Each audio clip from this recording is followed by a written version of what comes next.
قابل تکریم محترم عزیز دوستوں، بزرگوں، ساتھیوں،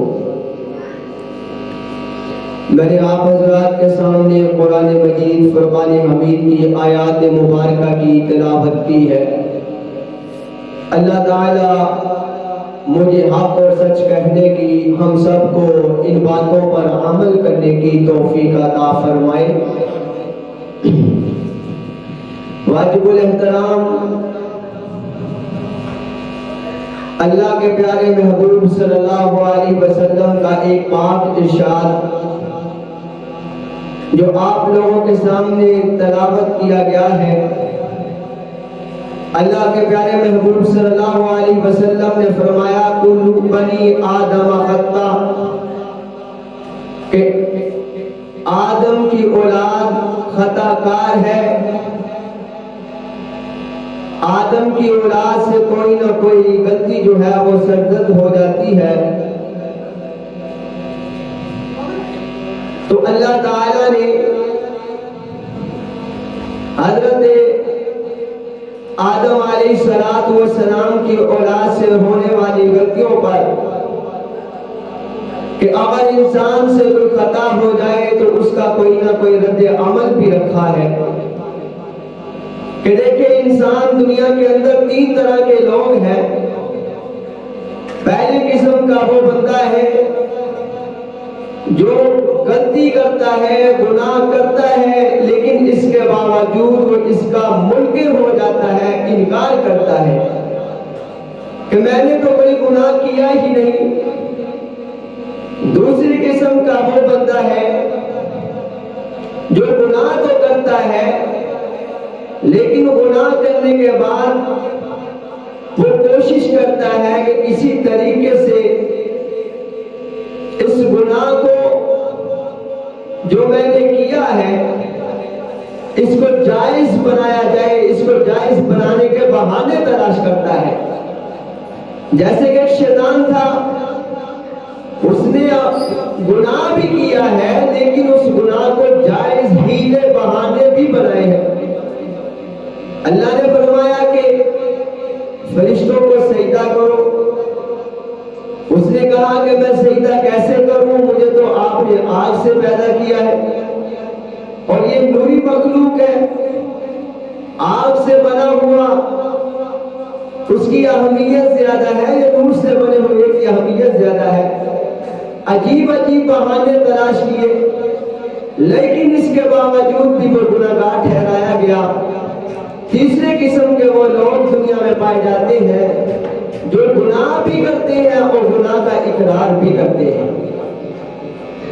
حضرت آدم علیہ السلام سے غلطی ہوئی، کوتاہی ہوئی، تو انہوں نے اپنی غلطی اور کوتاہی پر اقرار کیا، اللہ کے سامنے جھک گئے۔ 40 سال وہ روتے رہے، فرمایا کہ اتنا روئے ہیں کہ اتنے ان کے آنسو بہائے ہیں انہوں نے کہ آج کی دنیا قیامت تک آنے والے انسان اگر وہ رو رہے تب بھی ان کے برابر ان کے آنسو نہیں بنتے۔ انہوں نے روئے، اللہ کے سامنے جھکے، اعلان کیا اللہ مجھ سے خطا ہو گئی ہے لیکن اب اس کی توبہ کا کوئی طریقہ بھی مجھے بتا۔ قرآن کہتا ہے اللہ نے حضرت آدم کو دعا سکھائی، وہ کون سی تھی؟ ربنا ظلمنا انفسنا وان لم تغفر لنا وترحمنا لنكونن من الخاسرین۔ اے اللہ میں نے اپنی جان پر ظلم کر لیا ہے تو مجھے معاف کر دے۔ تو اللہ تعالیٰ جو ہے وہ بہانے تلاش کرتا ہے، انسان کسی طریقے سے ایک مرتبہ میرے سامنے ہاتھ اٹھا کر یہ کہہ دے اللہ مجھے معاف کر، میں فوراً معاف کر دوں۔ تو عزیز دوستو، دنیا کے اندر رہتے ہوئے گناہ ہو جاتے ہیں، کمی کوتاہیاں ہو جاتی ہیں، لیکن اس کا مطلب یہ نہیں کہ انسان گناہ کرتا ہی چلا جائے۔ اس کا مطلب یہ نہیں کہ کمیاں کوتاہیاں ہو رہی ہیں تو ہم کرتے ہی چلے جائیں۔ آخر اس کی کوئی حد بندی بھی ہے، ہر کام کی کوئی نہ کوئی حد بندی ہوتی ہے۔ اگر انسان سے کمی کوتاہی ہو گئی، گناہ ہو گیا ہے تو اس کو اللہ کے سامنے جھک جانا چاہیے۔ اللہ کا قرآن کہتا ہے یا ایھا الذین آمنوا توبوا الی اللہ توبۃ نصوحا، اے ایمان والو اللہ تعالیٰ سے پکی سچی توبہ کر لو۔ ایک جگہ اللہ کا قرآن کہتا ہے توبوا الی اللہ جمیعا ایھا المؤمنون لعلکم تفلحون، اللہ کے سامنے سارے کے سارے جھکنے والے بن جاؤ، توبہ کرنے والے بن جاؤ، لعلکم تفلحون، اللہ تعالیٰ توبہ کرنے والوں کو کامیاب کر دے گا۔ اگر ہم توبہ کریں گے تو اللہ ہمیں معاف کر دے گا۔ کامیابی کا نتیجہ یہی ہے کہ ہم اگر گناہ ہو جائے تو اللہ سے توبہ کریں۔ کتنے لوگ تھے جنہوں نے اتنے بڑے گناہ کیے لیکن اللہ تعالیٰ نے ان کو معاف کر دیا ہے۔ دنیا کے اندر بے شمار ایسے واقعات آتے ہیں کہ جنہوں نے گناہ کیے توبہ کی تو اللہ نے معاف کر دیا۔ اللہ تعالیٰ کی ذات بہت بڑی ذات ہے۔ صحابہ کرام سے کچھ کمی کوتاہیاں ہوئی، کسی نے زنا کر دیا، اللہ کے نبی کے پاس آ گئی، یا رسول اللہ ہم نے زنا کر لیا ہے۔ اللہ کے نبی صلی اللہ علیہ وسلم نے رجب بھی کیا، فرمایا کہ توبہ کر لو اللہ معاف کر دے۔ توبہ کی تو اللہ نے معاف کر دیا۔ حضور اقدس صلی اللہ علیہ وسلم کی احادیث مبارکہ ہے التائب من الذنب کمن لا ذنب لہ، جس نے توبہ کی اپنے گناہوں پر وہ ایسے ہے جیسے اس نے کبھی گناہ ہی نہیں کیا۔ میرے عزیزوں سے ایک بندہ ہے 60-70 سال وہ اللہ تعالیٰ کی نافرمانی میں گزارتا ہے، مسلمان نہیں ہے، غیر مسلم ہے، اور اس کے بعد اللہ کے سامنے جھک جاتا ہے، اللہ میں توبہ کرتا ہوں، میں گواہی دیتا ہوں کہ تو اللہ ہے اور تیرا پیارا محمد اللہ کا رسول ہے۔ کلمہ پڑھ کے مسلمان ہوتا ہے تو اللہ تعالیٰ جو ہے فرماتے ہیں میں اس کے سارے پچھلے گناہوں کو معاف کر دیتا ہوں۔ اللہ کی ذات تو ایسی ذات ہے کہ بشر حافی کی میں نے ایک واقعہ بھی سنایا تھا کہ وہ ایک بندہ تھا، شرابی تھا، کبابی تھا، ہر وقت شراب میں شرابور رہتا تھا، لیکن ایک مرتبہ جا رہا تھا تو رستے میں اس نے دیکھا کہ ایک نالی کے پاس بسم اللہ لکھا ہوا ایک ٹکڑا پڑا ہے قرآن مجید کا۔ اس نے اٹھا کر اس کو صاف کیا، چوم کر اس کو بلند جگہ پہ رکھ دیا۔ تو اللہ تعالیٰ کو اتنا پسند آیا کہ اللہ تعالیٰ نے اس کو ہدایت نصیب کر دی۔ جب اس پر ہدایت ملی تو اس وقت کے لوگ لکھتے ہیں کہ جب وہ بندہ وہاں سے گزرتا تھا وہ جاتا ننگے پاؤں تھا، لیکن کہتے ہیں کہ ایک ریلی والا جا رہا تھا، جاتے جاتے رستے میں ایک دن اس کے گدھے نے جو ہے وہ رستے کے درمیان میں پیشاب کر دیا۔ وہ کہنے لگا ریلی والا کہ مجھے آج معلوم کیوں ہو رہا ہے کہ ایک اللہ کا ولی، ایک اللہ کا نیک بندہ اس علاقے میں رہتا تھا، آج وہ دنیا سے چلا گیا، اسی وجہ سے آج میرے گدھے نے جو ہے وہ رستے کے درمیان میں پیشاب کر دیا۔ لوگوں نے پوچھا کہ یہ تو نے کیوں بات کی، تجھے کیسے پتا چلا؟ اس نے کہا کہ جب تک وہ بندہ اس دنیا میں تھا تو میرے گدھے نے، میرے جانور نے کبھی بھی رستے کے درمیان میں پیشاب نہیں کیا تھا، بلکہ سائڈ پہ ہو کر پیشاب کرتا تھا۔ کیوں؟ اس لیے کہ اللہ کے ولی نے، اللہ کے نیک بندے نے اس رستے سے گزرنا ہوتا تھا۔ اللہ نے اس بات کو پسند نہیں کیا کہ جس رستے سے میرا نیک بندہ گزرے وہاں پر ایک جانور بھی پیشاب کرے۔ تو آج وہ دنیا سے چلا گیا، اس کی توبہ اللہ کو اتنی پسند آئی کہ اللہ نے اس کو ولی اللہ بنا دیا۔ حضرت عمر فاروق رضی اللہ تعالیٰ عنہ گھر سے چلے، ہاتھ میں تلوار ہے، کیا کرنے جا رہی ہیں کہ حضور صلی اللہ علیہ وسلم کو اس دنیا سے ختم کرنے جا رہا ہوں، لیکن اللہ تعالیٰ کا کرنا ایسا ہوا کہ اللہ نے حضرت عمر فاروق رضی اللہ تعالیٰ عنہ کا دل بدل دیا۔ گھر میں گئے، بہن کو مارا، دماغ کو مارا، مارنے کے بعد پھر کہا کہ بہن کیا پڑھ رہے تھے؟ بہن نے قرآن اٹھا کر دکھا دیا، اس قرآن کو دیکھا تو دل بدل گیا، توبہ کی تو اللہ تعالیٰ نے اعلان کر دیا کہ عمر جیسا انسان اس دنیا میں کوئی نہیں۔ اللہ کے نبی کو یہ کہنا پڑا لو کان بعدی نبی لکان عمر بن خطاب، اگر میرے بعد کوئی نبی ہوتا وہ عمر بن خطاب ہوتا تو اس سے پتہ یہ چلا کہ جو بندہ حقیقی توبہ کر لیتا ہے اس کے بعد بھی وہ اس گناہ کی طرف نہیں جاتا تو اللہ تعالیٰ اس کو بہت اونچا کر دیتا ہے۔ اگر انسان حقیقی توبہ کر لے کہ جناب میں فلاں گناہ نہیں کروں گا، فلاں گناہ نہیں کروں گا، اس پر استقامت اختیار کرے تو اللہ تعالیٰ اس انسان کو بہت اونچا کر دیتا ہے۔ تو میرے عزیز دوستو، اللہ تعالیٰ قرآن مجید میں فرماتے ہیں کہ توبہ کرو۔ توبہ اللہ کو بہت پسند ہے، اور انسان آج شیطانی جھگڑے کے اندر جھگڑا ہوا ہے کہ شیطان جو ہے وہ انسان کے دل میں ڈالتا ہے کہ تو گناہ کرے گا پھر تو توبہ کرے گا، یہ کیسا تیرا طریقہ ہے، پھر تو گناہ کر سکتا ہے، اس لیے تو توبہ ہی نہ کر۔ تو انسان کیا کرتا ہے، آج اتنی عمریں ہو گئی ہیں، سفید داڑھی سفید بال ہو گئے ہیں، خدا کی قسم کبھی ہاتھ اٹھا کر اللہ سے ہم نے یہ نہیں کہا اللہ ہمیں معاف کر دو، کبھی سوچا ہے کہ میری پچھلی زندگی کیسی گزری ہے، کہ میں نے جو اپنی پچھلی زندگی گزاری ہے اس میں کتنی کمی کوتاہیاں کی ہیں، میں نے کتنی اللہ کی نافرمانیاں کی ہیں۔ شیطان نے تو ایک نافرمانی کی تھی، کیا نافرمانی کی تھی؟ اللہ نے فرمایا تھا کہ فرشتوں کے سامنے سجدہ کر دے، اس نے سجدے سے انکار کر دیا تو اللہ نے قیامت تک کے لیے، قیامت کے بعد کی ساری زندگی کے لیے اس کو ذلیل کر کے رکھ دیا۔ آج میں اور آپ کتنے سجدوں کا انکار کر رہے ہیں دنیا میں، ہم کتنے سجدوں کو چھوڑ رہے ہیں، ہم کتنا اللہ کا کلام پڑھتے ہیں، کتنی غیبتیں ہو رہی ہیں، کتنی کمی کوتاہیاں ہیں جو ہم میں نہیں پائی جا رہی۔ تو ہم نے کبھی یہ سوچا ہے کہ ہم اللہ کے سامنے جھک گئے؟ کبھی ہم نے یہ سوچا کہ ہم ہاتھ اٹھا کر اللہ سے توبہ کر لیں؟ میرے نبی علیہ السلام والسلام دن میں 70 مرتبہ استغفار کیا کرتے تھے، میرے نبی علیہ السلام گناہوں سے پاک تھے، اس کے باوجود بھی حضور علیہ السلام استغفار کرتے تھے۔ صحابہ نے فرمایا یا رسول اللہ آپ تو پاک ذات ہیں، آپ کیوں استغفار کرتے ہیں؟ اللہ کے رسول صلی اللہ علیہ وسلم استغفار اس لیے کرتے تھے تاکہ آنے والی جو میری امت ہے وہ اس لیے سمجھ سکے کہ استغفار بھی ضروری چیز ہے۔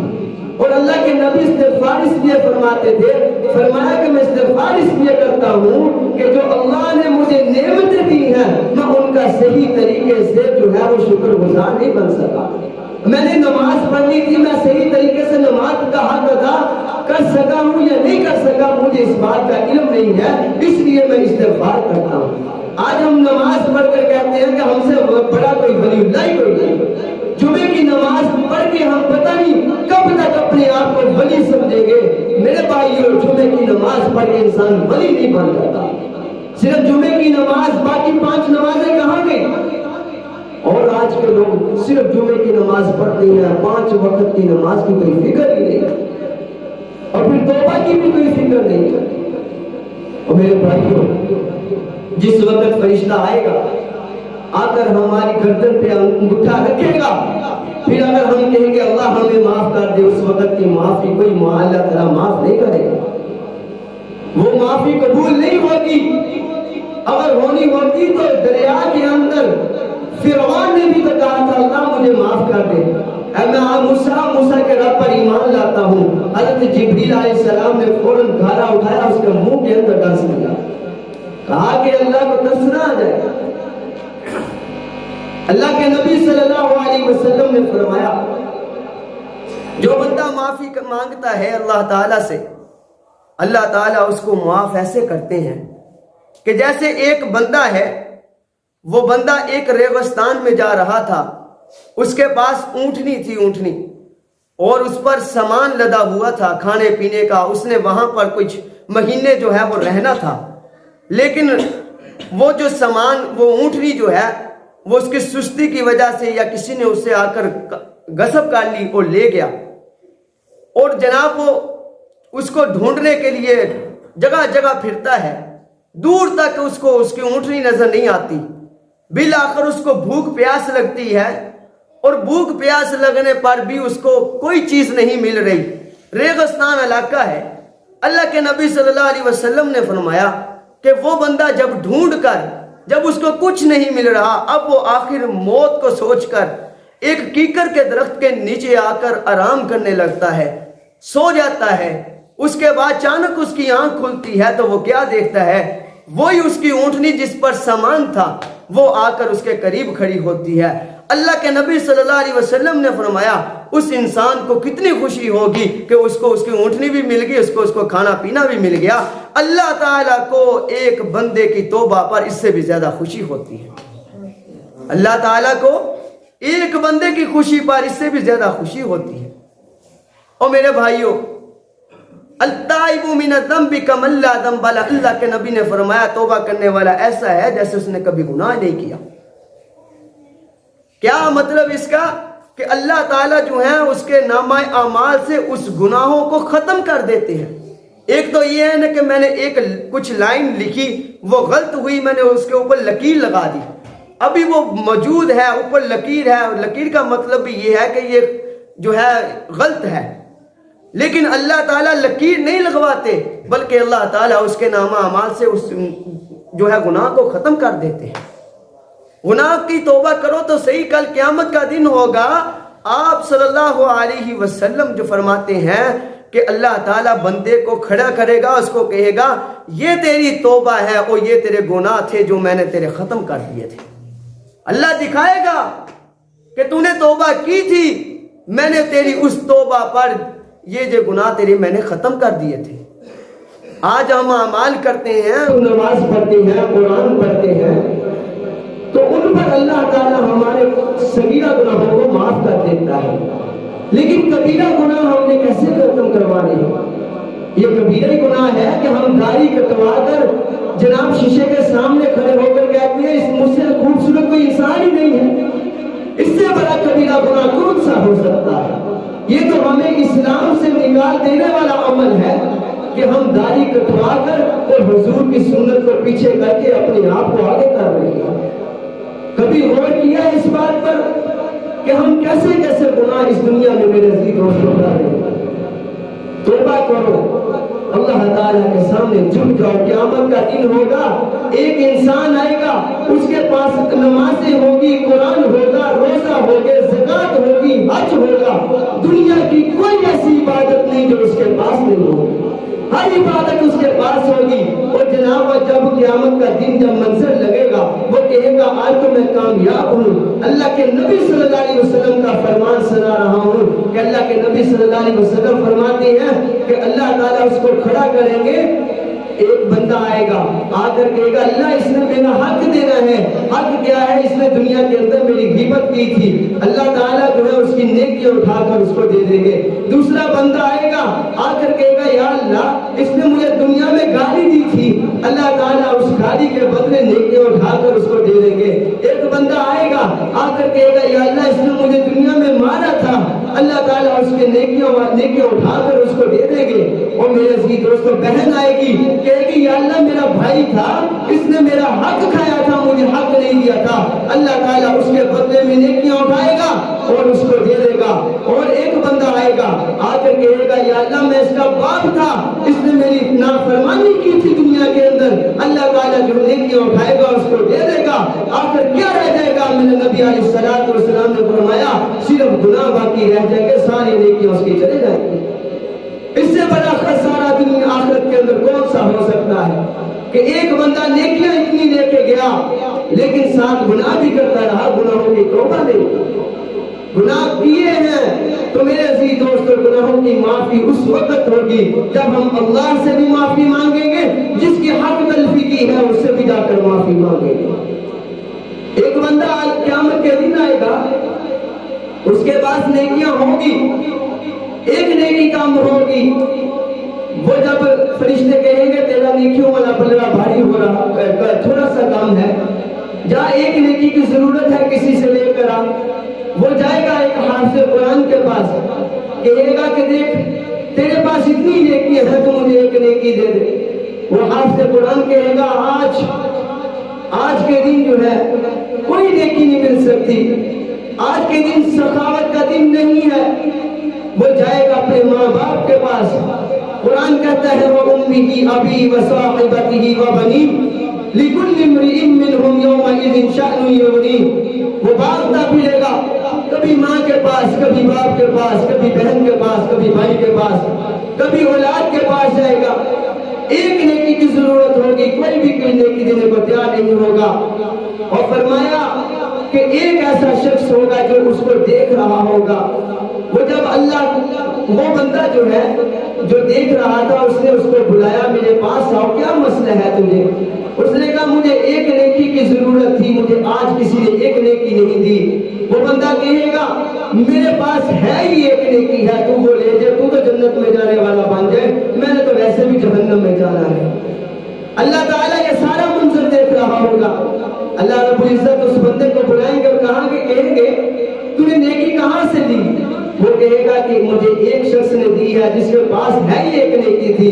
تو اللہ تعالیٰ کو وہ کہے گا اللہ اس نے مجھ پر رحم کیا، مجھے نیکی دے دی. اللہ تعالیٰ کو ترس آئے گا، اللہ فرمائے گا جا تم بھی جنت میں چلے جا، جس نے تیری مدد کی اس کو بھی جنت میں لے جا. اور میرے بھائیوں، یہ دن آنا ہے، اس دن سے کوئی نہیں بچ سکتا. کہاں تک بھاگ لو گے نوجوانوں، کہاں تک چلے جاؤ گے مجھے بتاؤ؟ نہیں نماز پڑھو گے کیا کر لو گے؟ نہیں قرآن سیکھو گے تو کیا کر لو گے مجھے بتاؤ؟ کتنا وقت اس دنیا میں تم نے گزارنا ہے؟ کیا تمہارے دادا، تمہارے پردادا وہ دنیا سے نہیں گئے؟ وہ بھی ایک دن ایسے ہی کرتے تھے کہ ہم نماز نہیں پڑھیں گے، یہ تو مولویوں کا کام ہے، یہ فلاں کا کام ہے، ہمارا کام نہیں. اور بھائیو یہ سب کا کام ہے، یہ امت پر فرض کی گئی ہے، یہ امت پر فرض ہے. کل قیامت کے دن ایک ایک چیز کی پوچھ ہوگی. تو اس لیے یہ ایکٹنگ، یہ ہر چیز اس دنیا میں رہ جائے گی. اگر وہاں پر کام آئیں گے تو وہ نامہ اعمال کام آئے گا. کوشش کرو. حضرت علی المرتضیٰ رضی اللہ تعالی عنہ کے پاس ایک جگہ موجود تھے. ایک شخص آیا، کہتا استغفر اللہ استغفر اللہ. علی المرتضیٰ رضی اللہ تعالی عنہ نے کہا کہ یہ کیسا استغفار کیا، کیسی توبہ تو نے کی ہے؟ یہ توبہ نہیں ہے، وہ بدو تھا، پیدو تھا. اس نے کہا آپ بتا دیجئے کہ توبہ کیسے کی جاتی ہے؟ حضرت علی المرتضیٰ رضی اللہ تعالی عنہ نے فرمایا کہ اگر گناہ ہو جائے تو اس پر ندامت کا اظہار کیا کرو، ندامت کرو، شرمندگی کرو. اللہ کو شرمندگی، ندامت جو ہے پسند ہے. کہ ایک بندہ سوچے اللہ تو نے مجھے کتنی نعمتیں عطا کی تھی، صبح کو کھاتا تھا، دوپہر کو کھاتا تھا، رات کو کھاتا تھا. تو نے ہمارے لیے آسمان کا انتظام کیا، زمین کا انتظام کیا، زمین میں تو نے کیا ہی کیا اگا کر رکھ دیا. اللہ تو نے دودھ کا انتظام کیا، تو نے ماں باپ کا انتظام کیا، بہن بھائیوں کا انتظام کیا، بچوں کا انتظام کیا ہے. اللہ لیکن تیری میں پھر بھی نافرمانیاں کرتا رہا ہوں. اے اللہ میں اس پر شرمندہ ہوں، اللہ سے توبہ کرو. ندامت کے اعتبار سے حضرت علی رضی اللہ تعالیٰ نے فرما دیا کہ اللہ تعالیٰ معاف کر دیتا ہے. اور پھر جو گناہ ہو رہے ہیں اس گناہ سے پکی توبہ کرے. اے اللہ میں تیری نماز نہیں پڑھتا، آج کے بعد نماز نہیں چھوڑوں گا. اگر ہم پکی توبہ کر لیں گے اللہ آج تو میں داڑھی کٹواتا تھا، کل سے داڑھی نہیں کٹواؤں گا. اور کیا لوگ کیا کہہ رہیں گے؟ لوگ یہی کہیں گے یہ مولوی ہے. اور بھائی مولوی کہیں گے نا، اس سے بڑی کوئی بات تو نہیں. لوگ کہنے لگے کہ داڑھی والا مولوی ہے بس. اور یہ داڑھی والوں کی قدر بہت زیادہ ہے. کئی میں نے واقعات اپنے نمازوں کو سنائے ہیں صبح کے وقت درس قرآن کے اندر کہ ایک نوجوان تھا، شادی کے لیے جانے لگے. پہلے جب ان کی منگنی ہوئی اس وقت داڑھی نہیں ہوگی، لیکن جب گئے اس گھر والوں کے پاس تو گھر والوں نے کہا کہ جناب اس نے تو داڑھی رکھ لی، ہم تو اس کو اپنی بچی نہیں دیں گے. بچی نے بھی انکار کر دیا کہ ہم اس کے ساتھ شادی نہیں کرنا کریں گے. ماں باپ نے اس کے سامنے ہاتھ جوڑے، بیٹا عزت اسی میں ہے کہ آپ داڑھی کٹوا دو. تو کیا بچے نے کہا ماں کو، باپ کو یہی تو آزمائش ہے، یہی تو امتحان ہے. اگر میں نے اس وقت کے اندر داڑھی کٹوا دی تو میرا محمد مجھے کیا کہے گا؟ فرمایا داڑھی نہیں کٹواؤں گا، نہیں دیتے رشتہ نہ دے. ماں باپ نے غصے میں آ کر گھر سے نکال دیا. ابھی بھی وہ لڑکا ساہیوال کے اندر موجود ہے دوستو، اپنی طرف سے بات نہیں کر رہا. کیا ہوا؟ اس کو گھر سے نکال دیا. وہ ایک دکان کے اندر، کپڑے والی دکان تھی، وہاں پہ کام کرنا شروع کر دیا. کچھ پیسوں پہ کام کرتا ہے، وہیں پہ رات گزارتا ہے، وہیں پہ رہتا ہے. کچھ دن گزرے، ایک عورت تھی اسی علاقے کی، نیک خاتون تھی، اللہ کے نبی صلی اللہ علیہ وسلم رات کو زیارت میں صحبت کے پاس آئے اور کہا کہ یہ فلاں دکان کے اندر ایک شخص ہے، یہ اس کی تصویر ہے، آپ اپنی بیٹی کی شادی کرنا چاہتے ہیں، جاؤ اس کا رشتہ اپنی بیٹی کے ساتھ کروا دو۔ وہ اٹھی، مالدار تھے، گاڑیوں والے تھے، اپنے خاوند کو میاں کو ساتھ لیا، پورے بازار میں چکر لگانا شروع کر دیا۔ عزیز دوستو، اس دکان پہ پہنچے تو اس عورت نے کہا یہی تو بیٹا ہے جس کی شکل حضور نے مجھے دکھائی ہے۔ اس کو گاڑی میں بٹھایا، گھر لے کے آئے، کھانا کھلایا، اسی کے ساتھ اپنی بچی کی شادی کر دی۔ تو اللہ کے نبی صلی اللہ علیہ وسلم نے اس داری کی خاطر کتنا بڑا اعزاز دیا۔ ایک واقعات نہیں، سینکڑوں واقعات آپ کیسے سنا سکتے ہیں۔ اس لیے ان چیزوں کی قدر کرو۔ خدا کی قسم دنیا کے اندر ہر چیز رہ جائے گی، اگر قبر میں ایک چیز جائے گی وہ صرف اور صرف تمہاری داڑھی جائے گی۔ جسی کو دیکھ کر میرا نبی اعلان کرے گا آنے تو یہ میرا امت ہی ہے۔ اس لیے توبہ کرو، جتنے گناہ ہو چکے ہیں ہم سے، شادیوں کے دوران ہوئی ہیں یا ویسے ہوئے ہیں، یہ توبہ کرتے رہا کرو۔ رات کو سونے سے پہلے ہر انسان کو معاف کر کے سویا کرو۔ اگر تم رات کو سونے سے پہلے ہر انسان کو معاف کر کے سو گے تو اللہ تعالیٰ کل قیامت کے دن تمہیں بھی معاف کر دے گا۔